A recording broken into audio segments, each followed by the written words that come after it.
ஸ்ரீமத் பாகவதம் 83ஆம் பகுதி.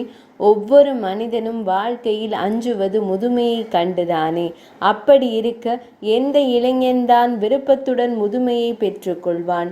பொன்னும் பொருளும் இன்னும் ஏராளமான செல்வங்களை அள்ளி தருவதாக கூறியும் கூட ராஜ்யத்தில் எந்த ஒரு இளைஞனும் யயாதி மன்னனின் முதுமையை பெற்றுக்கொள்ள முன்வரவில்லை.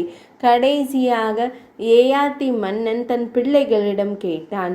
அவர்களுடைய இளமையை தந்து உதவும்படி யாசித்தான். எல்லா பிள்ளைகளும் மறுத்துவிட கடைசி பிள்ளையான புரு தந்தைக்கு தன் இளமையை தருவதாக சந்தோஷத்தோடு ஒப்புக்கொண்டான். தன் யௌவனத்தை தந்துவிட்டு தந்தையின் கிழட்டுத்தனத்தை பெற்று கொண்டான்.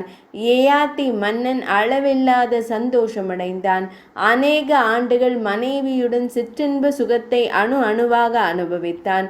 எத்தனைதான் காமத்தில் மூழ்கி திளைத்த போதிலும் எண்ணெய் ஊற்றிய தீ போல அது மேலும் மேலும் கொழுந்துவிட்டு எரிந்ததே தவிர அதை அணைக்க இயலவில்லை. ஒரு கட்டத்தில் மன்னன் யயாதிக்கு விரக்தி ஏற்பட்டது. உடல் ஆசையை அனுபவித்து தீர்ப்பது என்பது முடியவே முடியாத காரியமாகும் என்பது அவனுக்கு தெரிந்து போனது. காமத்தை உதறினால் தவிர அதிலிருந்து விடுபட இயலாது என்பதை புரிந்து கொண்ட யயாதி மன்னன் மனதை திசை திருப்பி இறை பக்தியில் கவனத்தை செலுத்தினான். சிற்றின்ப சுகத்தை பக்தியின் மூலம் பொசுக்கினான்.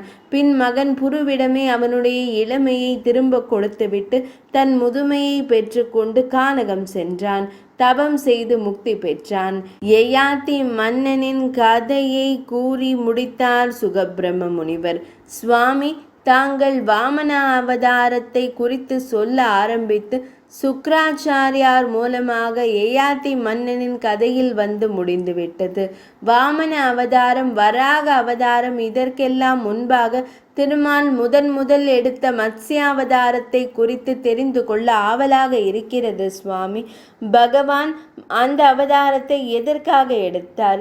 மத்ஸ்யாவதாரத்தின் நோக்கம் என்ன என்பதை எடுத்து கூற வேண்டும் என்று கேட்டான் பரீட்சித் மன்னன்.